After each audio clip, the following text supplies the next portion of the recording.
Good morning my dear student. आज हम लोग मैन्युफैक्चरिंग प्रोसेस में लेक्चर सीरीज 38 को डिस्कस करेंगे। जैसा कि डियर हम लोग टॉपिक कास्टिंग प्रोसेस को पढ़ रहे हैं, तो जिसमें हम लोगों ने प्रीवियस लेक्चर में कास्टिंग प्रोसेस से related different types of important equipments and casting process के इंट्रोडक्शन के बारे में पढ़ा था। तो अब हम लोग उसी से रिलेटेड और आगे बढ़ेंगे। डिफरेंट टाइप्स ऑफ टूल जो हमारे कास्टिंग में यूज होते हैं, उन टूल्स के नॉमेनक्लेचर के बारे में हम लोग पढ़ेंगे एंड उनके यूज के बारे में पढ़ेंगे। तो चलिए डियर, आज का लेक्चर हम लोग स्टार्ट करते हैं। Different types of foundry tools and equipment, ढलाई शाला से related different types of tool और इक्विपमेंट के बारे में हम लोग स्टडी करेंगे। तो इसका मतलब ये है डियर कि जैसे सपोज करिए कि एक हमें सांचा बनाना है, मोल्ड। ये जो हमें हॉलो कैविटी बनानी थी इस तरीके से, आप देखिए, तो इस हॉलो कैविटी को बनाने के लिए हमने इसके चारों तरफ सैंड की फिलिंग कर दी थी। ये हमने सैंड की फिलिंग कर दिया था। अब इस सैंड की फिलिंग करने के बाद यहां पर ये हमारा बना था मोल्ड कैविटी। Mould cavity. अब इस मोल्ड कैविटी को बनाने के लिए डियर हमें क्या क्या रिक्वायरमेंट हुई थी? सबसे पहले तो ये हमें मोल्डिंग बॉक्स की रिक्वायरमेंट हुई थी। मोल्डिंग बॉक्स जो हमारा किसका बनता है? वुड का बनाया जाता है। तो यही सारे फाउंड्री टूल्स जो हैं हमारे, अब इस मोल्डिंग बॉक्स के अंदर जो हम सैंड को फिल कर रहे हैं डियर, ये जो सैंड को फिल कर रहे हैं, इस सैंड को प्रिपेयर करने के लिए, इस सैंड को मिक्स करने के लिए, सैंड को एक प्लेस से लाकर यहां तक फिल करने के लिए, और इसके बीच की जो एज वगैरह हैं इनको प्रिपेयर करने के लिए डिफरेंट टाइप्स ऑफ टूल हमें रिक्वायर्ड होते हैं। उन्हीं टूल्स के बारे में हम लोग पढ़ेंगे। तो ये जो टूल होंगे डियर, ये हमारे पास कौन कौन से होंगे? पहले तो हमारे हैंड टूल्स होंगे। जो ये सारे टूल्स आपके डायग्राम में दिखाई दे रहे हैं, इन सारे टूल्स को हम लोग हैंड ऑपरेटेड करते हैं, बाय हैंड ऑपरेट करते हैं। तो जैसे इसमें भी हम लोग इसके वन बाय वन पार्ट को पढ़ेंगे। टॉवेल मीन्स इसे हम लोग बेलचा कहते हैं। इसका यूज करते हैं सैंड को मिक्स करने में और एक जगह से दूसरी जगह तक ट्रांसपोर्ट करने में। ट्रांसपोर्ट मतलब हैवी ट्रांसपोर्टेशन नहीं, बस थोड़ी दूर तक उठा के रखने के लिए। रिडिल हमारी क्या होती है? छलनी होती है। ये हमारी क्या होती है? यहाँ पर स्टील के वायर की बनी होती है और वुडन फ्रेम की बनाई जाती है। मेटेलिक फ्रेम भी होता है, लेकिन वुडन फ्रेम की बनाते हैं, ज़्यादा सही रहता है। इसी तरह ट्रॉवेल पढ़ेंगे, कन्नी जिसे बोलते हैं, वेंट वायर पढ़ेंगे, स्ट्राइक ऑफ बार पढ़ेंगे, बिलो पढ़ेंगे, swab, mallet, slick, lifter, dry spike, ये सारी चीज़ों को हम लोग पढ़ेंगे। तो ये हमारे हो जाएंगे हैंड टूल्स। और मोल्डिंग बॉक्स, ये जो हम लोग वुड का बना रहे हैं डियर, ये हमारा होता है मोल्डिंग बॉक्स। ये हमारा ऊपर वाले पार्ट को बोलते हैं कोप और नीचे वाले पार्ट को बोलते हैं ड्रैग। बीच में अगर कोई पार्ट और हमारा लगा होता है तो उसे बोलते हैं इंटरमीडिएट में अगर कोई बॉक्स लगा हो तो उसे बोलते हैं हम लोग चीक। तो ये हमारा होता है। नेक्स्ट हमारा क्या होगा? मोल्डिंग मशीन के बारे में भी पढ़ेंगे कि देखो, अब ये छोटे साइज के पैटर्न को तो हम लोग हैंड टूल्स से रैमिंग करके बना लेते हैं, लेकिन बहुत बड़ी कास्टिंग करनी हो तो वहां पर मशीन का यूज करते हैं इन सैंड को फिलिंग करने के लिए और रैमिंग करने के लिए। तो उस समय उन सभी मशीन के बारे में हम लोग पढ़ेंगे। स्क्वीजी मशीन क्या होती है, जोल्ट स्क्वीजी मशीन क्या होती है, या जोल्ट मशीन क्या होती है, इन सब के बारे में पढ़ेंगे। तो चलिए अब सबसे पहले हम लोग शुरू करते हैं dear, foundry tools of hand tools. Hand tools में पॉइंट 1 हम लोग स्टार्ट करते हैं स्लिक से। स्लिक हमारे पास क्या होता है डियर? ये देखो, एक तरफ स्पून टाइप का आकार होता है और दूसरी तरफ आपका फ्लैट हेड होता है, रेक्टेंगुलर, और यह 90 डिग्री पर मुड़ा होता है।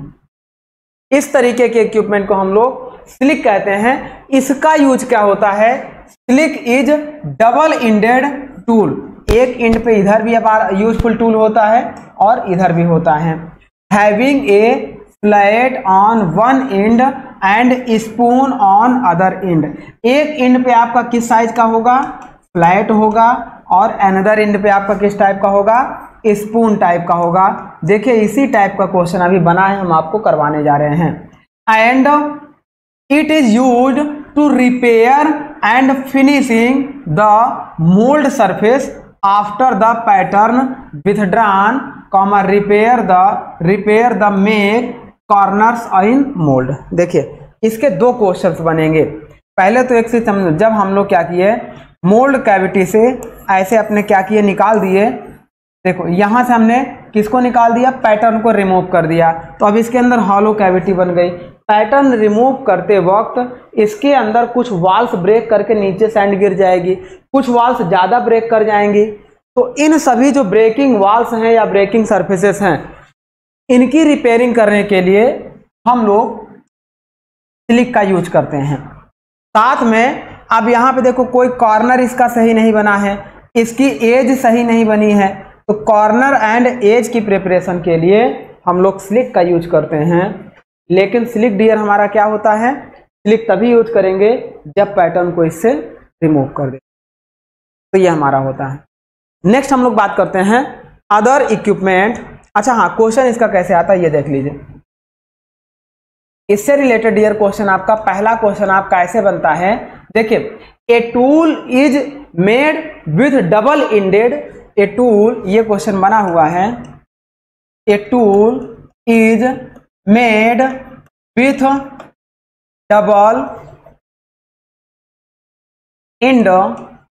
Double ended, one end is flat and another end having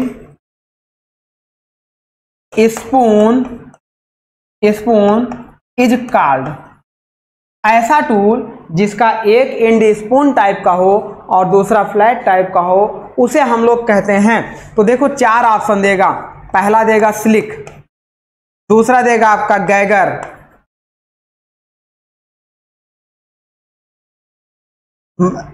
trowel, next आपका दे देगा लिफ्टर। अब इन चारों में से डियर हमें सेलेक्ट करना है, ऐसे ही चार अलग अलग ऑप्शन देंगे। एक आपका स्लिक नाम दिया रहेगा, बाकी तीन अनदर नेम ऐसे दिए रहेंगे। तो जब हमें स्लिक के और सबके बारे में पता रहेगा तो हम आंसर पुटअप करेंगे स्लिक। पहला क्वेश्चन तो इस टाइप का बनता है। सेकंड इससे रिलेटेड क्या क्वेश्चन बनता है वो देख लीजिए। नेक्स्ट क्वेश्चन आपका बनता है डियर, इसमें ऐसे देखिएगा, देखिए slick is used for option A दे देगा prepared of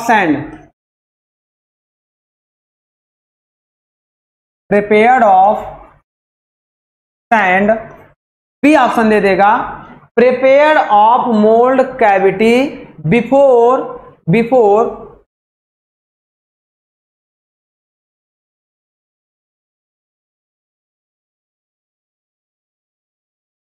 mold cavity when withdrawn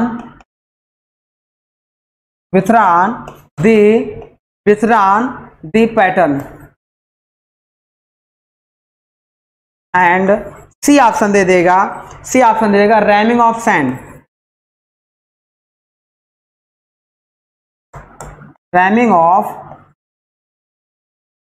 sand, और डी ऑप्शन दे देगा prepared of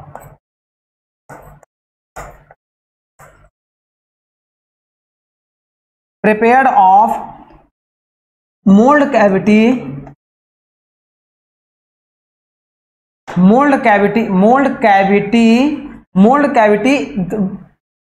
walls and edge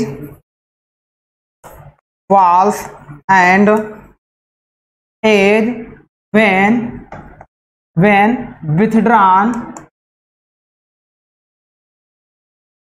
withdrawn the pattern।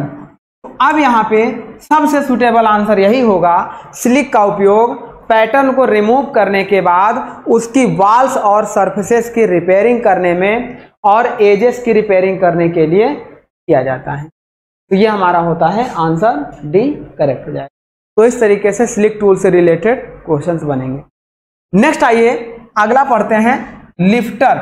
Lifter क्या होता है माय डियर, कि जैसे देखिएगा जब हम लोग मोल्ड कैविटी बना रहे थे तो मोल्ड कैविटी बनाते वक्त हमारे पास क्या होता है, कुछ सैंड या इक्विपमेंट वगैरह नीचे ऐसे गिर जाते हैं, कुछ सैंड के पार्टिकल्स नीचे गिर जाते हैं।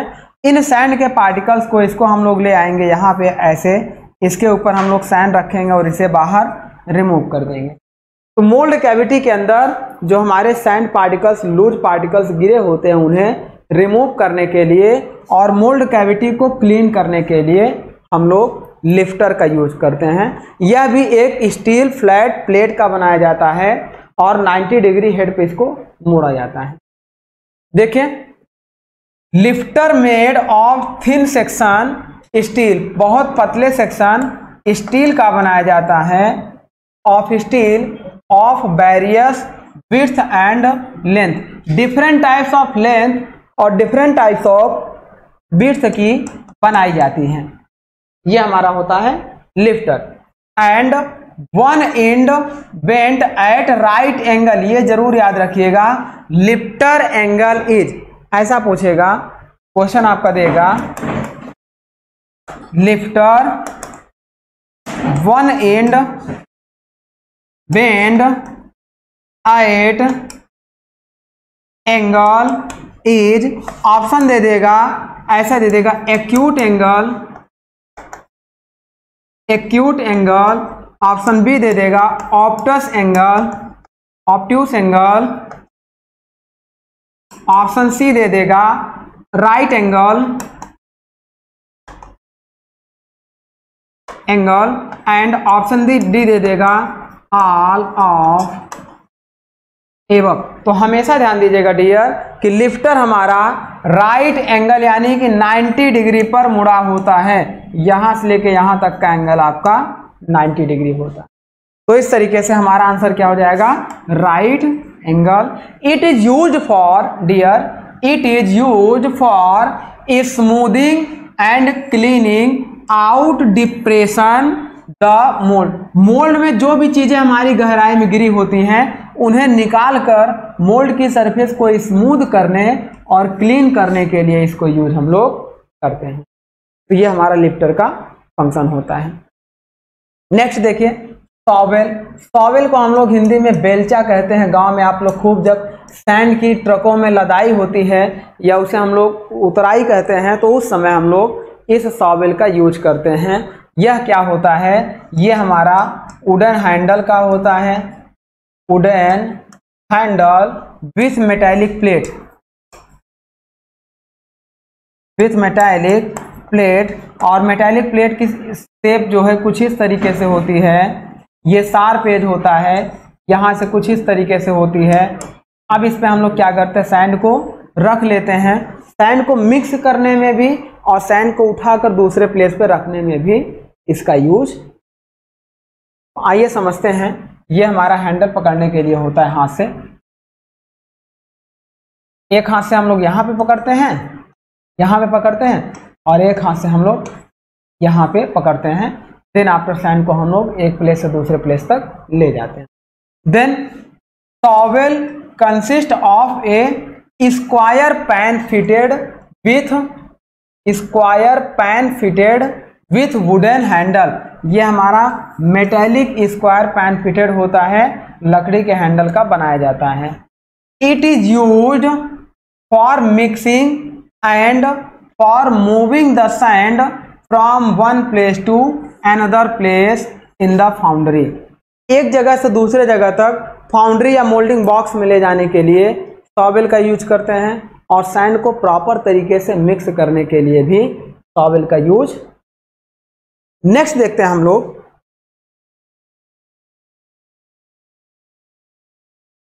रिडिल।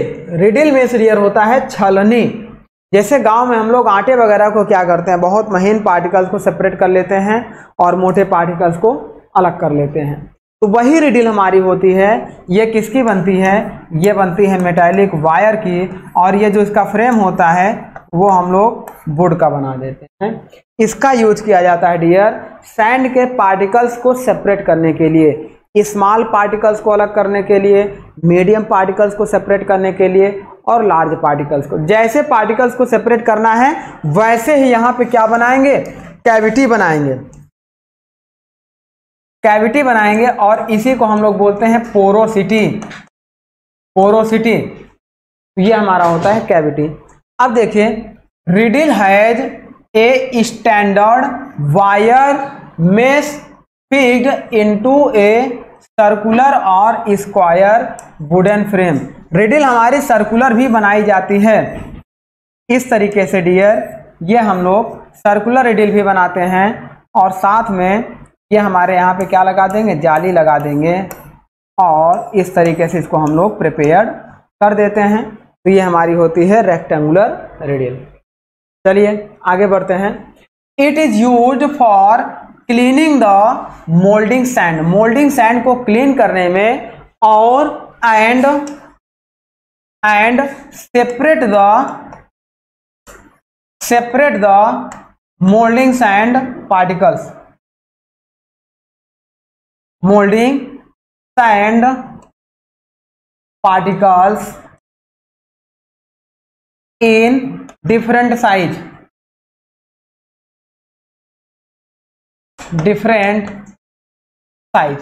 तो ये हमारा होता है। देन आगे बढ़ते हैं, नेक्स्ट टूल हम लोग पढ़ते हैं रैमर। रैमर का मतलब ये देखिए हमारा क्या होता है, सैंड को क्या करते हैं, कुटाई करने के लिए यूज किया जाता है। कुटाई करने के लिए जब मोल्डिंग बॉक्स में हम लोग सैंड फिल करते हैं तो प्रॉपर तरीके से उसकी स्ट्रेंथ इंक्रीज करने के लिए, प्रॉपर तरीके से उसकी क्या करते हैं, कॉम्पैक्शन बढ़ाने के लिए या तो मशीन से रैमरिंग करते हैं या हैंड से। तो हम हैंड से करेंगे तो वो हमारे हैंड टूल कहलाएंगे, जिसमें हम लोग रैमर का यूज करते हैं। तो रैमर हमारा क्या होता है डियर, देखिए या तो लकड़ी का इसे बनाते हैं या मेटल का बनाते हैं। Rammer is made with wooden और मेटेलिक। मेटल का होगा तो ज्यादा हैवी होगा, बहुत ज्यादा अंदर तक जो है रैमिंग कर देगा, और लकड़ी का होगा तो ऊपर तक ही रैमिंग कर पाएगा। लेकिन स्मूथ सरफेस अचीव करनी है तो लकड़ी का ले लेंगे। तो डिफरेंट टाइप्स ऑफ इनके एप्लीकेशन है। इसका देखिए use for rhyming the sand, और रैमिंग जो करेगा वो दो तरीके से, देखो ये हमारे होते हैं रैमर, एक रैमर होते हैं और एक माइलेट होते हैं। तो माइलेट भी वुड का बनता है, उसे मुंगरी बोलते हैं। पहले रैमर के बारे में समझते हैं। देखिए ये हो गया आपका सैंड की कुटाई के लिए, इसका ये हेड है, इसी हेड से, और ये हो गया हैंडल, इसी हेड से हम लोग सैंड की कुटाई करते हैं। और इस तरीके से ये हेड आपको दिखाई दे रहा है, ऐसा हेड दिखाई दे रहा है और ऐसा हेड आपको दिखाई दे रहा है। ये सारी चीजें हम लोग सैंड को रैमिंग करने के लिए यूज करते हैं। देन ये जो हमारे रैमर बनते हैं डियर, देखो या तो ये शॉर्ट रैमर होते हैं या लॉन्ग रैमर होते हैं, विच depend upon the size of Henle and head. ये हमारे होते हैं। अब एक होता है पिन रैमर। पिन रैमर ये देखिए आपको मेटल टाइप का दिखाई दे रहा है, ये इसका शार्प ट्रेपेजोइडल शेप का आपको दिखाई दे रहा है। ये क्या होता है, सैंड को ज्यादा अंदर तक कॉम्पैक्टनेस करने के लिए इसका हम लोग यूज करते हैं। सरफेस को फ्लैटनेस करने के लिए हम लोग वुडन रैमर का यूज करते हैं, लेकिन कॉम्पैक्टनेस बढ़ाने के लिए हम लोग मेटालिक रैमर का यूज करते हैं। उसमें भी ज्यादा कॉम्पैक्टनेस अचीव करने के लिए हम लोग पिन रैमर का यूज करते हैं। तो पिन रैमर हमारा क्या होता है, use for ramming corner and pockets of mold pneumatic rammer, automatic rammer operated by compressed air used in large molding box.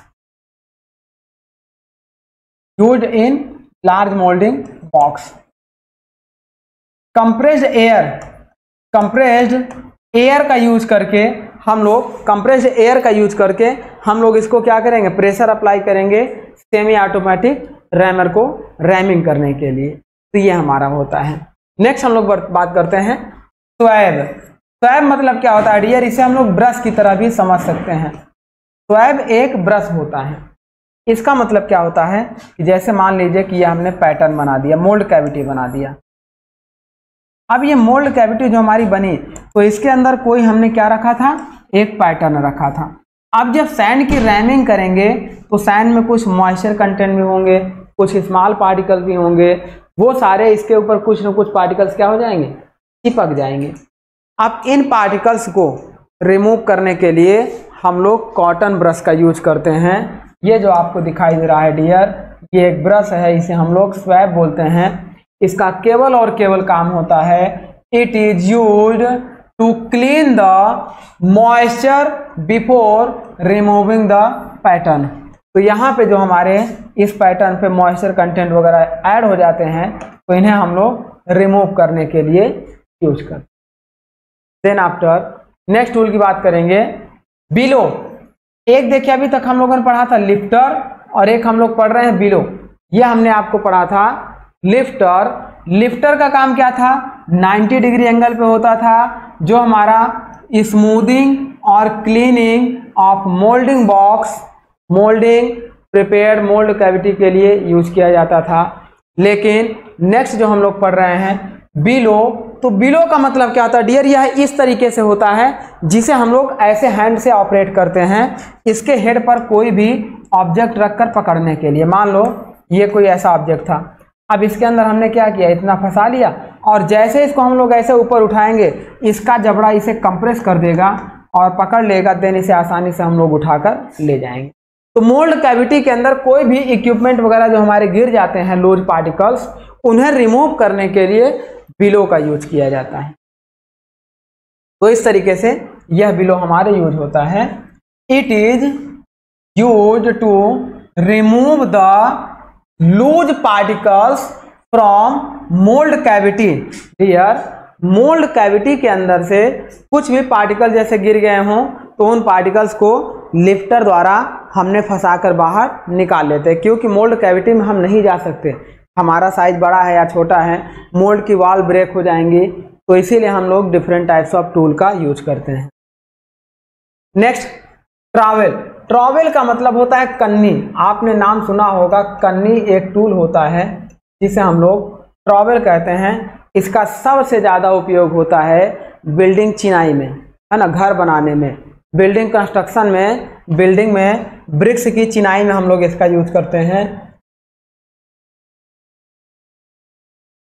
लेकिन कास्टिंग में इसका उपयोग डियर करते हैं स्मॉल क्वांटिटी में सैंड को मिक्स करने के लिए और एक प्लेस से दूसरे प्लेस तक ट्रांसफर करने के लिए हम लोग करते हैं। तो यहां देखिए, it is made with metallic blade and wooden handle. ये जो आपका ब्लेड होता है, ये आपका स्पीड स्टील का होता है, या स्टील का भी बनाते हैं, और आपका हैंडल किसका होता है, वुडन हैंडल होता है। तो इस तरीके से इसको हम लोग प्रिपेयर करते हैं। Used for repairing the mould. Mould की रिपेयरिंग, अगर मोल्ड हमारा टूट गया है या कुछ इसमें सैंड वगैरह क्रैक आ गई हैं, तो वहां पर हम लोग क्या करते हैं, सैंड को ले जाकर फिल करके उसकी प्रिपेयरिंग कर देते हैं। इसके यूज से with the help of trowel. आगे बात करते हैं गैगर। गैगर हमारा क्या होता है डियर, देखिए गैगर एक ऐसा टूल होता है जो किसका बना होता है, it is an iron rod. यह हमारी एक लोहे की राड की तरह होता है। Gagger is an iron rod, one or both end bend. ये एक लोहे की राड होती है जो एक एंड बेंड होती है, या फिर दोनों एंड बेंड होती है। अब इसका उपयोग डियर हम लोग कहाँ पे करते हैं, ये तो हमने ऐसे ही दिखा दिया। तो इसका उपयोग करते हैं used for reinforcement sand in the top of moulding box and support hanging body of sand. देखिए होता क्या है, ये जो लोहे की बॉक्स रॉड होती है सॉलिड, अब जैसे मान लो कि ये हमारा मोल्डिंग बॉक्स हो गया। अब इसमें देखिए डियर, यहाँ पे हमने पैटर्न रख दिया। अब ये जो सैंड की हमने फिलिंग की है, तो अब इस सैंड की रैमिंग करना है, बहुत गहराई तक रैमिंग करने के लिए हम लोग गैगर का यूज करते हैं, जो एक एंड पर मुड़ा हो या दोनों एंड पर मुड़े हों। दोनों एंड का मतलब कुछ इस तरीके से भी ये हमारा गैगर हो सकता। अब दोनों का यूज करके हम लोग ऐसे इस पर राइमिंग कर सकते हैं। तो इस तरीके से ये टूल हमारा होता है गैगर। नेक्स्ट बात करते हैं। देखिए अभी तक तो हम लोगों ने देखा कास्टिंग में कुछ हैंड टूल्स के बारे में सीखा कि कौन कौन से हैंड टूल्स हमारे कास्टिंग में यूज किए जाते हैं, उनके फंक्शन क्या होते हैं, वो दिखते कैसे हैं, इसको हम लोगों ने डिस्कस किया।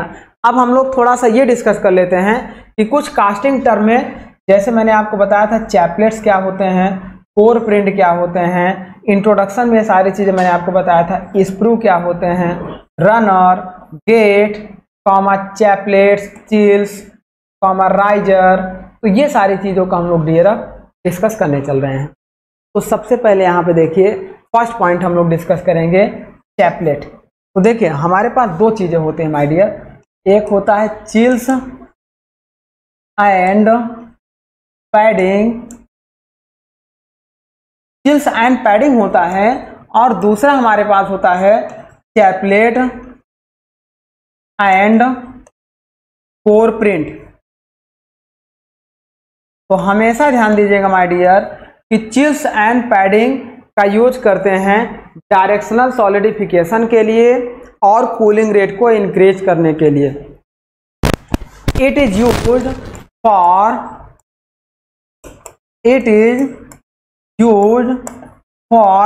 Increase the cooling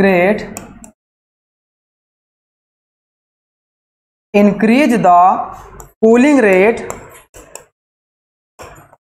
cooling rate and to produce या to provide directional solidification, ये चीज अभी आपको हम फिर से रिवीजन करा देंगे कि डायरेक्शनल सॉलिडिफिकेशन क्या होता है। पहले यहां पे हम लोग ये देखते हैं कि चैपलेट एंड कोर प्रिंट क्या होता है, used to support the core. तो यहाँ पे दो चीजें आएंगी, कोर को सपोर्ट करने के लिए चैपलेट एंड कोर प्रिंट का यूज करते हैं। तो पहले हम ये समझ लें कि कोर क्या होता है, फिर चैपलेट समझ लें, फिर कोर प्रिंट समझ लें, देन आफ्टर हम लोग ये पढ़ लेंगे चिल्स एंड पैडिंग। तो यहाँ देखिए डियर, जब हम लोग क्या करते हैं, इसको हम लोग हटाते हैं। देखिए इस डायग्राम में ये हमारे पास मोल्ड कैविटी बनी थी, ये इस तरीके से डियर मोल्ड कैविटी बनी थी। अब ये मोल्ड कैविटी टेपर इसलिए हम लोग बना दिए थे, वो बताएंगे आपको अलाउंसेस के लिए। साथ में यहाँ पे हम लोग अपर सेक्शन पे राइजर लगा दिए थे। राइजर का यूज हम लोग इसलिए करते हैं कि जब मोल्टेन मेटल आकर यहाँ पे पूरा फिल हो जाता है तो सॉलिडिफिकेशन के समय इसमें श्रिंकेज आते हैं। उन श्रिंकेज को रिड्यूस करने के लिए हमारा लिक्विड इसमें कुछ एक्स्ट्रा भर जाता है। तो जब ये श्रिंक करने लगते हैं तो यह मोल्टेन मेटल को फीड करने लगता है, तो जिससे श्रिंकेज को कम किया जा सके, मिनिमाइज किया जा सके। और साथ में अगर ये लिक्विड स्टेट के श्रिंकेज के लिए राइजर का यूज किया जाता है। श्रिंकेज आपको मैंने दो तरीके का बताया था। श्रिंकेज आपके दो तरीके से होते हैं। पहले आपके होते हैं लिक्विड, सबसे ज्यादा श्रिंकेज माय डियर होता है लिक्विड श्रिंकेज। एंड लिक्विड के बाद देखो ऐसे देखिए, आप अगर श्रिंकेज की बात करेंगे तो लिक्विड कॉमा ऐसे देखिए श्रिंकेज आपका होगा लिक्विड श्रिंकेज, सबसे ज्यादा लिक्विड में श्रिंक होता है मटेरियल, देन उससे कम होता है सॉलिड में श्रिंकेज होता है।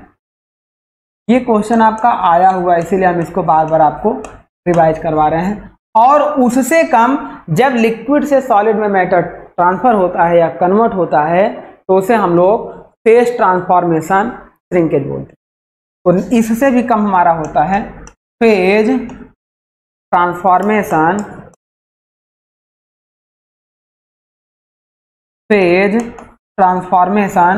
श्रिंकेज।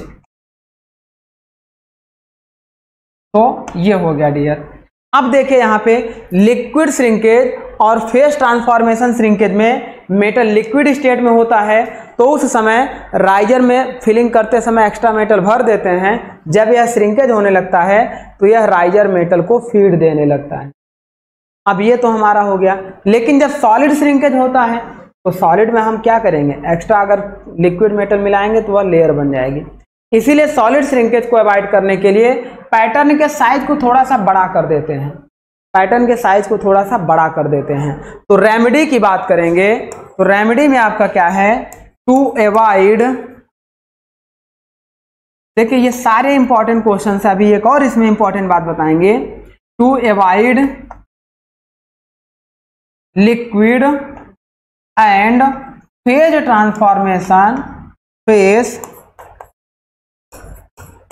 ट्रांसफॉर्मेशन श्रिंकेज,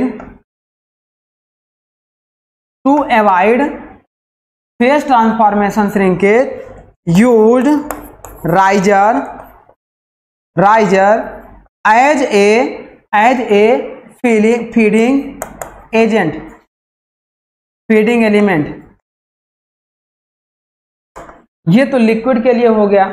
अब लिक्विड जब श्रिंक होता है माय डियर तो उसे एमएम में हम लोग नहीं कंसीडर करते हैं। यह भी क्वेश्चन आया हुआ है, बहुत ही इंपॉर्टेंट पॉइंट है कि लिक्विड अगर हमारा, देखिए नेक्स्ट कलर से लिख दे रहे हैं कि लिक्विड अगर हमारा श्रिंक होता है तो उसे हम कितना, क्या एमएम में उस श्रिंकेज को दिखाते हैं? नहीं।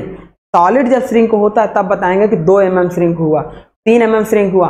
लेकिन लिक्विड तो उसका एक वॉल्यूम होता है ना, तो लिक्विड श्रिंकेज को हमेशा परसेंटेज ऑफ वॉल्यूम में शो करते हैं। ये क्वेश्चन आपका पूछा गया है, वेरी वेरी इंपॉर्टेंट पॉइंट है। Liquid shrinkage, liquid shrinkage is represent in या expressed in percentage of volume, percentage of volume. अब आइए नेक्स्ट बात कर लेते हैं डियर सॉलिड श्रिंकेज की। तो सॉलिड श्रिंकेज को अवॉइड करने के लिए हम लोग क्या करते हैं, पैटर्न का साइज ही थोड़ा सा बड़ा कर देते हैं और सॉलिड में जो श्रिंकेज आएगा वह किससे रिप्रेजेंट किया जाता है, इन एमएम में रिप्रेजेंट किया जाता है। तो नेक्स्ट पॉइंट हम लोग यहीं पे नोट कर दे रहे हैं, इसे हटाकर एक पॉइंट को हटाकर देखिए यहां पे देखिएगा नेक्स्ट पॉइंट यहां पे हम लोग लिख दे रहे हैं कलर चेंज करके। ऐसे देखिएगा सॉलिड श्रिंकेज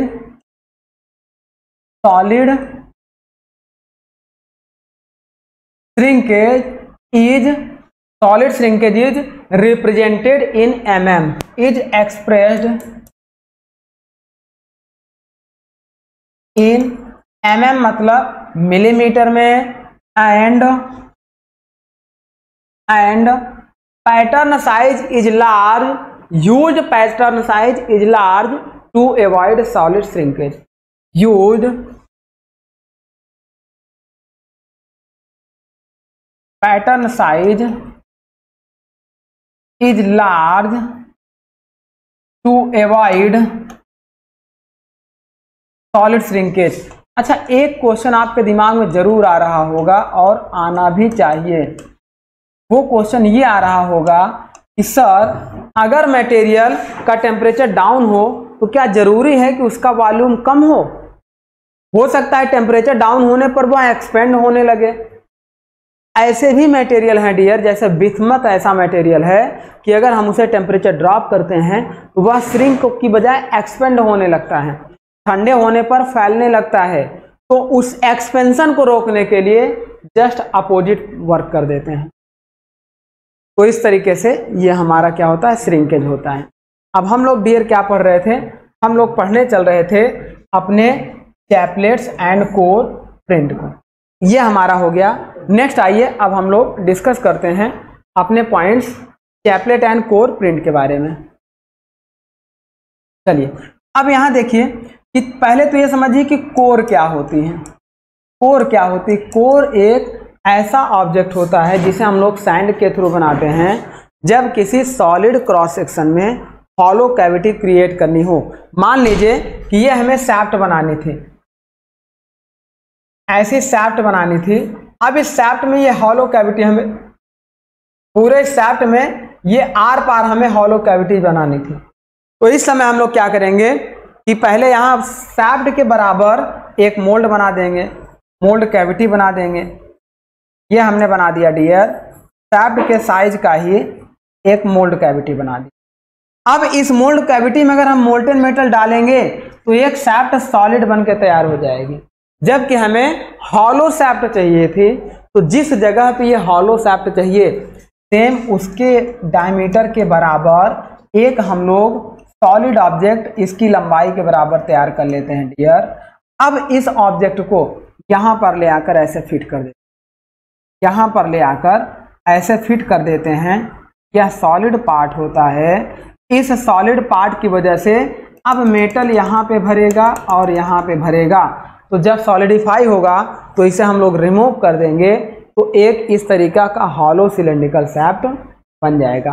तो किसी सॉलिड पार्ट में हॉलो कैविटी बनाने के लिए जिस इक्विपमेंट का यूज करते हैं डियर उसे हम लोग कोर कहते हैं।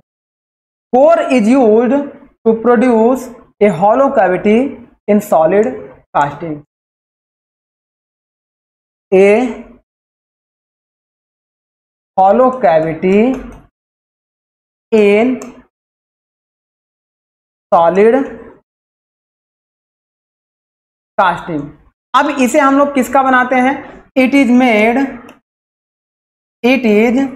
Made by core sand, made by core sand या ऑयल सैंड। या तो इसे हम लोग कोर सैंड का बनाएंगे या तो ऑयल सैंड का बनाते हैं। उसकी प्रॉपर्टीज आगे हम लोग पढ़ेंगे जब डिफरेंट टाइप्स ऑफ सैंड पढ़ेंगे। नेक्स्ट बात करते हैं।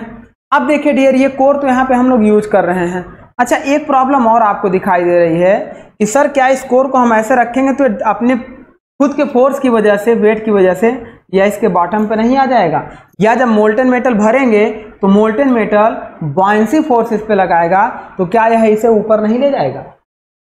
तो इन सब कमियों को दूर करने के लिए हम लोग क्या करते हैं, इस कोर को सपोर्ट प्रोवाइड कराते हैं। या तो इस वाल में, इस कास्टिंग में ही देखिए ऐसे हम लोग थोड़ा सा स्लॉट काट दें, ऐसे थोड़ा सा स्लॉट काट दें और कोर का साइज थोड़ा सा और बड़ा बना दें, और बड़ा बना दें। अब ये कोर यहाँ पे आकर ऐसे फिक्स हो जाए ब्लैक कलर से, ये कोर हमारी यहाँ तक आकर ऐसे फिक्स हो जाए इस तरीके से। अब आप देख रहे हैं कि ये कोर अब ना नीचे जाएगी ना ऊपर जाएगी, चाहे जितना बॉयंसी फोर्स लगे या ग्रेविटी फोर्स लगे। तो ये जो स्लॉट बना रहे हैं माय डियर, ये जो स्लॉट हम लोग बना रहे हैं यह किसके लिए बना रहे हैं? It is used to support the core, it is used to support the core. और जो इस तरीके का सपोर्ट हमें मिलता है डियर, जो मोल्डिंग किसमें, ये मोल्डिंग वाल है, मोल्डिंग वाल में जो हम लोग स्लॉट बनाते हैं उन स्लॉट में अगर कोर को सपोर्ट दे दिया जाता है तो उसी को डियर हम लोग बोलते हैं कोर प्रिंट। इसी को हम लोग बोलते हैं कोर प्रिंट। अब कोर प्रिंट हो गया। अच्छा, एक और बात है कि अगर कोर की लंबाई बहुत ज़्यादा हो तो हमें बीच में भी सपोर्ट चाहिए होगा। मान लीजिए बीच में एक सपोर्ट ऐसा चाहिए और लंबी थी, एक यहाँ पे लगा दिए। तो इस तरीके से डियर ये हम लोग यहाँ पे सपोर्ट कर दिए, ऊपर भी ऐसा हम लोग ऐसा सपोर्ट दे दिए, यहाँ पर भी सपोर्ट दे दिए। तो ये जो सपोर्ट हम लोग दे रहे हैं डियर, इन सपोर्ट को हम लोग बोलते हैं कैपलेट। चैपलेट हमारे क्या होते हैं, कोर को चैपलेट सपोर्ट करते हैं। और चैपलेट ऐसे देखो, ये हॉलो कैविटी में जाकर बैठे हुए हैं। अगर यहाँ मोल्टेन मेटल जाएगा तो चैपलेट अगर पिघलेगा नहीं तो वह कास्टिंग में एक डिफेक्ट प्रोड्यूस करेगा। तो हमें ऐसा चैपलेट मटेरियल चाहिए कि जो मोल्टेन मेटल जाए इसे अपने टेम्परेचर से मेल्ट कराकर मिक्स करा ले। तो पहले तो चैपलेट हम लोग उसी मटेरियल का बनाएंगे जिस मटेरियल की कास्टिंग करनी है। तो चैपलेट हमारा क्या होता है, same as a base metal. और साथ में चैपलेट का एक और एडवांटेज होता है कि ऑलवेज, हमेशा, always chaplet melting temperature, chaplet melting temperature is या तो इक्वल होगा या बिलो होगा, इज इक्वल और below then molten metal temperature, below then molten metal temperature. तो ये हमारा हो गया dear chaplet and core print. अब यहां पे देखिए, ये तो हो गया हमारे चैपलेट एंड कोर प्रिंट। तो देखो चैपलेट की जो डिफिनेशन हमने लिखी थी, chaplet is use to support the core in mould, mould में कोर को सपोर्ट करने के लिए यूज करते हैं। कॉमा कोर प्रिंट देखो, it is the impression in the mould walls to fit the core. यह मोल्ड वॉल में ऐसा ही सांचा बनाया जाता है जिसमें हम लोग ये यहाँ पर रख देते हैं, तो जिसमें हमारी कोर आकर फिट हो जाती है, तो इसे हम लोग कोर प्रिंट बोलते हैं। यह मोल्डिंग वॉल में बनाई जाती है। नेक्स्ट बात करते हैं डियर, ये तो हमारा हो गया कोर प्रिंट एंड चैपलेट। चलिए कोर प्रिंट एंड चैपलेट, आगे बात करते हैं स्प्रू क्या होता है। तो सबसे पहले चलिए एक स्प्रू के बारे में बात करते हैं। देखिए चैपलेट यहाँ पर भी है, इसको भी देख लीजिए, फिर स्प्रू के बारे में चलते हैं। चैपलेट है, चिल्स है, ये सब देख लेते हैं। तो chaplet are use to support the core inside the mould cavity, mould cavity के अंदर ही इस चैपलेट को हम लोग लगाते हैं। And to take care of its own weight, अच्छा ये अपने खुद के वेट को भी यह टेक केयर करता है, और इस जो हमारा यहाँ पे लगा होता है कोर के वेट को भी टेक केयर करता है। एंड ओवरकम द मेटलिस्टिक फोर्स को भी ये सपोर्ट करता है, और साथ में मेल्ट होकर होमोजेनियस मिक्सचर बनाकर सॉलिडिफाई हो जाता है और एक प्रॉपर यूनिफॉर्म कास्टिंग प्रोड्यूस करता है। देन बात करेंगे चिल्स क्या होते हैं। तो चिल्स आपके क्या होते हैं, कूलिंग रेट को बढ़ाते हैं और डायरेक्शनल कूलिंग को प्रोवाइड करते हैं। दोनों बता देते हैं क्या होते हैं। चिल्स आर मेटेलिक ऑब्जेक्ट, यह मेटल के ही बनाए जाते हैं लेकिन इनका मेल्टिंग टेम्परेचर कम होता है। Which are placed in the mould to increase the cooling rate of casting to provide uniform desired cooling. देखो अब ये हमारा क्या होता है, यूनिफॉर्म कूलिंग प्रोवाइड करने के लिए चिल्स यूज करते हैं, और पैडिंग एक हमारे पास एलिमेंट होता है। Chills and padding, directional solidification के लिए हम लोग पैडिंग का यूज करते हैं। अच्छा कूलिंग की पहले बात कर लेते हैं, टाइप्स ऑफ कूलिंग।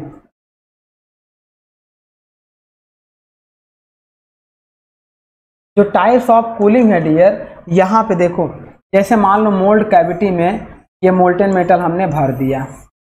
अब ये होगा क्या कि अगर देखो इस सैंड में बेटर थर्मल कंडक्टिविटी होगी तब यह धीरे तेजी से हीट को रिलीज कर देगा और इसे ठंडा कर देगा। अगर हीट थर्मल कंडक्टिविटी बहुत स्लो होगी तो 10-20 दिन लग जाएगा इसको उसी मोल्ड कैविटी के अंदर ठंडा होने में। तो हम चाहते हैं कि सैंड की जो थर्मल कंडक्टिविटी हो वो ज़्यादा होनी चाहिए, पोरोसिटी भी ज़्यादा होनी चाहिए, लेकिन एक लिमिट तक। जब हम टाइप्स ऑफ सैंड पढ़ेंगे वहाँ बताएंगे आपको कि वो लिमिट कहाँ तक डिसाइड होती है। चलिए अब देखो मान लो मोल्टेन मेटल इसमें हमारा क्या है, भर गया है। आप देखिए ये मोल्टेन मेटल भर गया है। अब इसका जब सॉलिडिफिकेशन होगा डियर, तो दो तरीके से सॉलिडिफिकेशन होगा। पहला तो आपका यूनिफॉर्म कूलिंग होगा। यूनिफॉर्म कूलिंग में क्या होगा कि सरफेस का मटेरियल पहले कूलिंग होना शुरू होगा, क्योंकि सरफेस एटमॉस्फेयर के कांटेक्ट में है। फिर क्या होगा, उससे थोड़ा सा पास वाला मटेरियल कूल होगा, फिर उससे पास वाला मटेरियल कूल होगा, फिर उससे पास वाला होगा, और ऐसे होते होते बीच में एक कैविटी फॉर्म हो जाती है, एक कैविटी फॉर्म हो जाती है जो क्या बनाती है, कास्टिंग में डिफेक्ट्स को प्रोड्यूस करती है। साथ में पहला तो कास्टिंग में डिफेक्ट को प्रोड्यूस करती है, साथ में जब इस तरीके की कूलिंग होगी तो क्या होगा, ये सरफेस तेजी से कूल हो जाएगी। तो ये सरफेस आपकी कैसी मिलेगी, hard and brittle. Carbon particle surface की तरफ भाग के चले जाएंगे और अंदर की सरफेस धीरे धीरे सॉफ्ट मिलेगी और यहाँ की जो सरफेस मिलेगी वो मिलेगी सॉफ्ट एंड डक्टाइल। अब आपने देखा डियर कि एक ही मटेरियल में कूलिंग की वजह से अलग अलग प्रॉपर्टीज हमें मिलने लगी। हमें हर जगह पे यूनिफॉर्म प्रॉपर्टी चाहिए थी, साथ में ये कैविटी नहीं चाहिए। अब इन चीज़ों को हम लोग रिड्यूस करने के लिए पैडिंग यूज करेंगे और चिल्स यूज करेंगे। अगर देखो ये मेटालिक चिल्स को उस मोल्डिंग बॉक्स में छोटे छोटे टुकड़ों में ऐसे हम लोग इसके अंदर रख दें, मान लो यहाँ पर हम लोग ये चिल्स रख दिए, ये चिल्स रख दिए, ये चिल्स, ये चिल्स, ये चिल्स, हर जगह चिल्स रख दिए, तो अब ये चिल्स क्या करेगा, इस मोल्टेन मेटल से मेल्ट भी होगा और सॉलिडिफाई हो जाएगा और मोल्टेन मेटल की हीट को एब्जॉर्ब भी कर लेगा। तो इस तरीके से भाई किसी चीज का टेम्परेचर 10 डिग्री है और किसी का 900 डिग्री है, तो जीरोथ लॉ ऑफ थर्मोडायनेमिक्स के अकॉर्डिंग जब दोनों आपस में किसी तीसरी बॉडी के कांटेक्ट में आते हैं तो हीट ट्रांसफर होता है और आपस में जब तक हीट ट्रांसफर होगा जब तक ये दोनों इक्विलिब्रियम कंडीशन में नहीं आ जाएंगे। तो यहाँ पे चिल्स का टेम्परेचर बहुत कम होता है, लेकिन वह भी मेटल का बनाया जाता है, उसी मेटल का जिस मेटल की कास्टिंग कर रहे होते हैं। तो जब इसमें मोल्टेन मेटल जाता है तो यह क्या करता है, हीट को एब्जॉर्ब करता है और लगभग यूनिफॉर्म कूलिंग प्रोवाइड कराता है। तो ये हो गया हमारा चिल्स का work. Another chills and padding का वर्क देखिए, अनदर चिल्स एंड पैडिंग का वर्क देखिए। इसी मटेरियल में मान लीजिए कि हमारे पास क्या था, वर्क पीस था। अब अगर हमें दूसरा directional solidification, directional solidification to provide directional solidification chills and padding. तो डायरेक्शनल सॉलिडिफिकेशन क्या होगा, आप ऐसे देखिए, मान लीजिए कि ये मोल्डिंग बॉक्स हो गया। अब यहां पर हमने क्या लगा दिया, चिल्स एंड पैडिंग लगा दिया, ये हमने लगा दिया चिल्स। अब मेटल या फिर हीट की प्रॉपर्टीज यही कहती है कि जो देखो इसकी चारों वॉल्स तो सेम टेम्परेचर पे हीटेड हैं, लेकिन जिधर हमने कोल्ड सरफेस लगा दी, कोल्ड सरफेस लगा दी, तो हीट की प्रॉपर्टीज है हायर एंड से लोअर एंड की तरफ फ्लो करना। अब यहाँ पे क्या होगा, सारी की सारी हीट का डायरेक्शन इधर की तरफ ही जाना शुरू कर देगा और हीट इस तरह से फ्लो करना शुरू कर देगी। जब हीट ऐसी फ्लो करना शुरू कर देगी डियर, तो यहाँ पे क्या होगा, यहाँ का टेम्परेचर इस तरीके से रिड्यूस होता हुआ, सॉलिडिफाई होता हुआ आते आते यहाँ तक पूरा सॉलिडिफाई हो जाएगा। ये देखो हीट की डायरेक्शन इस तरफ बढ़ गई, फ्लो हो गई है, इसीलिए इसे बोलते हैं डायरेक्शनल सॉलिडिफिकेशन। और इसके लिए केवल और केवल रिस्पॉन्सिबल होता है चिल्स एंड पैडिंग, यह भी मेटल का ही बनाया जाता है। तो इस तरीके से हमारे होते हैं डियर चिल्स एंड पैडिंग। चलिए नेक्स्ट हम लोग पढ़ते हैं स्प्रू, रनर और गेट क्या होते हैं। अब देखिए स्प्रू, रनर और गेट, यहां पर देखिए जैसे मान लीजिए कि ये हमारे पास हॉलो कैविटी थी। अब यहां से एक हमने ऐसे पैसेज दिया, थोड़ा सा और अच्छे से देखिए, ये हमारे पास क्या होता है, एक हम लोग यहाँ पे बनाते हैं, इस तरीके से हम लोग बनाते हैं डियर। ये हमारे पास होता है, यहाँ स्ट्रेनर लगा होता है, आपको पूरा यहाँ पे समझा दे रहे हैं। ये स्ट्रेनर लगे होते हैं और स्ट्रेनर किसके बनते हैं, सिरेमिक स्ट्रेनर होते हैं। सिरेमिक स्ट्रेनर मतलब जाली लगी होती है, बड़ी बड़ी इम्प्यूरिटीज को यहीं पे छान लिया जाता है, देन मोल्टेन मेटल नीचे जाता है। तो अब ये हमारा क्या होता है, ये हमारा होता है मोल्ड। देखिए यहाँ पे हम लोग लैडल यूज करते हैं, इस तरीके से लैडल यूज करते हैं। इन लैडल के द्वारा मोल्टेन मेटल को ले आकर इसके अंदर डालते हैं, इसके अंदर डालते हैं। इसके बाद ये हमारा होता है पोरिन बेसिन, इसे हम लोग बोलते हैं पोरिन बेसिन। पोरिन बेसिन का मेन वर्क क्या होता है माय डियर? मेटल को देखो एक साथ कलेक्ट कर लेना। जैसे गेहूं पिसाई की मशीन में ऊपर उसके हॉपर में हम लोग एक साथ पूरे गेहूं को पलट देते हैं, नीचे एक वर्टिकल पैसेज दे देते हैं, तो कांस्टेंट फीडिंग देता रहता है। इसी तरीके से इस पोरिन बेसिन का भी वही यूज होता है कि कांस्टेंट फीड देने के लिए मोल्टन मेटल को हम लोग पोरिन बेसिन का यूज करते हैं। अब देखिए पोरिन बेसिन में जो मेटल आ गया वो क्या होगा? पहले एक वर्टिकल पैसेज होता है, इस वर्टिकल पैसेज होता है और ये देखिए वर्टिकल पैसेज में नीचे की ओर हम लोग कुछ ऐसी शेप बना देते हैं। ये नीचे की ओर यहाँ पे एक और जाली लगा देते हैं डियर। देखिए डियर, स्ट्रेनर और स्प्लाश कोर दोनों आपका किसका बनाया जाता है? सिरेमिक फिल्टर का बना, सिरेमिक मटेरियल का बनाया जाता है। अब सिरेमिक का इसलिए बनाया जाता है क्योंकि जब मोल्टन मेटल आता है तो हाई टेम्परेचर से इसको आपको मेल्ट ना कर दे, इसीलिए सिरेमिक का बनाते हैं। यहाँ से मोल्टन आपका आएगा माय डियर, और क्या होगा? बड़ी बड़ी इम्प्योरिटीज इसी के अंदर आपकी छन जाएंगी और फिर मोल्टन आएगा, हाई वेलोसिटी आएगा। तो ये जो सैंड का आपका बना हुआ इसे रोल करेगा, आपको मोल्ड कर जाएगी। उस मिक्सिंग और इरोजन को रोकने के लिए यहाँ पर देते हैं कोर लगा देते। अब देखिए स्प्लाश कोर के बाद जब मोल्टन मेटल इस डायरेक्शन में आगे बढ़ता है तो यहाँ ये जो स्प्रू है हमारा माय डियर, इस स्प्रू को हम लोग कैसा यूज करते हैं? टेपर यूज करते हैं। ये स्प्रू जो हमारा होता है डियर वो टेपर हम लोग यूज करते हैं। टेपर इसलिए यूज करते हैं ताकि एटमॉस्फेरिक एयर के बराबर ही अंदर प्रेशर बना रहे। यदि अंदर का प्रेशर एटमॉस्फेरिक प्रेशर से कम हो जाएगा तो एयर इंटर करना शुरू करेगी, जिसे हम लोग बोलते हैं एयर एस्पायरेशन इफेक्ट।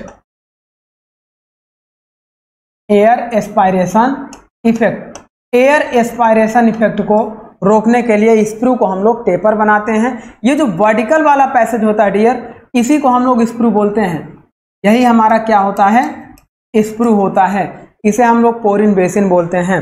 अब स्प्रू से मोल्टन मेटल आपका किस में जाता है? ये होता है रनर। हॉरिजॉन्टल पैसेज को हम लोग बोलते हैं डियर रनर।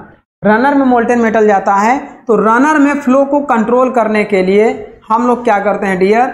यहाँ पर एक हम लोग इस तरीके से वेना कॉन्ट्रैक्टा शेप बना देते हैं। ये जो आप देख रहे हैं इस तरीके की शेप हम लोग बना देते हैं ताकि मोल्टन मेटल कम डिस्टेंस से मतलब स्मॉल पैसेज से आगे बढ़े, जिससे उसकी वेलोसिटी बढ़ जाए। तो फ्लो को कंट्रोल करने के लिए ये जो हम लोग बनाते हैं डियर, इसे बोलते हैं वेना कॉन्ट्रैक्टा। कॉन्ट्रैक्टा या जेट संकोच बोलते हैं। ये क्या करता है? To control the flow, to control the flow. अब मोल्टन मेटल आगे बढ़ता है, आगे बढ़ने पे फिर क्या होता है डियर? ये जो आगे शेप होती है इसको हम लोग कुछ इस तरीके से बना देते हैं। देन यहाँ मोल्ड कैविटी, फिर यहाँ गेट बना देते हैं। अब उसके बाद ये हमारा क्या होता है? इस तरीके से ये आगे हम लोग ऊपर राइजर बना देते हैं। ये आपका हो गया आपका मोल्ड कैविटी। अब इस तरीके का आपकी पूरी कास्टिंग होती है। ऐसा हम लोग ये जो बनाते हैं डियर, इसे हम लोग बोलते हैं, इस वाली शेप को हम लोग बोलते हैं स्किन बॉम्ब। Skin bomb. और इस स्किन बॉम्ब का मतलब ये होता है, ये जो सिरेमिक फिल्टर है यह बड़ी बड़ी इम्प्योरिटीज को तो सेपरेट कर लेगा, लेकिन जो अभी भी इस मोल्टन मेटल में कुछ लाइटर इम्प्योरिटीज और कुछ हैवियर डेंसिटी इम्प्योरिटीज पड़ी हुई हैं, वह आगे बढ़कर मोल्टन मेटल में मिक्स होंगी तो एक डिफेक्टिव कास्टिंग बनाएंगे। तो हम लोग यहाँ पे क्या करेंगे? इस शेप को बना देते हैं स्किन बॉम्ब को। तो हैवियर डेंसिटी की लिक्विड यहाँ पे आपको कलेक्ट होने लगते हैं। जो हैवियर डेंसिटी इम्प्योरिटीज हैं वह नीचे सेटल होने लगती हैं और लाइटर इम्प्योरिटीज आपकी ऊपर तैरने लगती हैं, और यहाँ से प्योर मोल्टन मेटल आपका इंटर करता है। देन इस एंट्री पॉइंट को हम लोग बोलते हैं गेट, और इसे स्किन बॉम्ब बोलते हैं। तो अब यहाँ मोल्टन मेटल आएगा, इसे पूरा फिल करेगा, फिल करने के बाद राइजर में भी राइज करने लगेगा। राइजर इसे हम लोग बोलते हैं राइजर। अब राइजर हम लोग इसलिए लगाते हैं डियर क्योंकि जब यह सॉलिडिफाई होने लगता है तो इसमें श्रिंकेज आता है। इस श्रिंकेज को कंपनसेट करने के लिए लिक्विड के श्रिंकेज को कंपनसेट करने के लिए यह राइजर मोल्टेन मेटल को लगातार फीड देता है ड्यूरिंग सॉलिडिफिकेशन। तो इस तरीके से ये राइजर हमारा होता है, इसे स्किन बॉम्ब बोलते हैं। यह पोरिन बेसिन होता है, सिरेमिक फिल्टर या स्ट्रेनर, और ये हमारे होते हैं स्प्लाश कोट। अब इसमें देखिए ये जो हमारा होता है पोरिन बेसिन, देखिए स्प्रू आपका क्या होता है, स्प्रू एक वर्टिकल पैसेज होता है जो मोल्टेन मेटल को कहां से, स्प्रू पोरिन बेसिन से मोल्टेन मेटल को लेकर हॉरिजॉन्टल रनर में भेजता है। और रनर आपका क्या होता है डियर, रनर आपका होता है वर्टिकल स्प्रू से एडॉप्ट किए मोल्टेन मेटल को मोल्ड कैविटी तक पहुंचाने के लिए रिस्पॉन्सिबल होता है वाया द गेट। ये गेट से होकर ही जाएगा। और गेट आपका क्या होता है, ये जो होता है डियर, ये गेट होता है just entry point before the mould cavity. Mould cavity में मोल्टेन मेटल को एंटर होने से पहले जो एंट्री पॉइंट होता है उसे हम लोग गेट बोलते हैं। इस तरीके से हमारा क्या होगा, ये गेट होगा, मोल्टेन मेटल यहाँ से फिल करेगा और यहाँ राइजर में जाएगा। तो ये पूरा का पूरा एक सिंपल फंक्शन होता है आपका इसके लिए, कास्टिंग के लिए। तो अब यहाँ पे देखिए डियर, जो स्प्रू हमारा है, स्प्रू आपका क्या है, देखिए sprue the passage through which the molten metal from the porin basin reach the mould cavity. Sprue एक ऐसा वर्टिकल पैसेज होता है डियर जहां पर मोल्टेन मेटल मोल्ड कैविटी या पोरिन बेसिन से लेकर कहा जाता है मोल्ड कैविटी, पोरिन बेसिन से मोल्ड उस वर्टिकल पैसेज को स्प्रू बोलते हैं। In many case it control the flow of metal, maximum case में ये एरिया आपका लार्ज होता है, यह फ्लो को कंट्रोल करता है। तो इस तरह से इसे हमें कंट्रोल फ्लो भी बोलते हैं। नेक्स्ट आप देखिए रनर।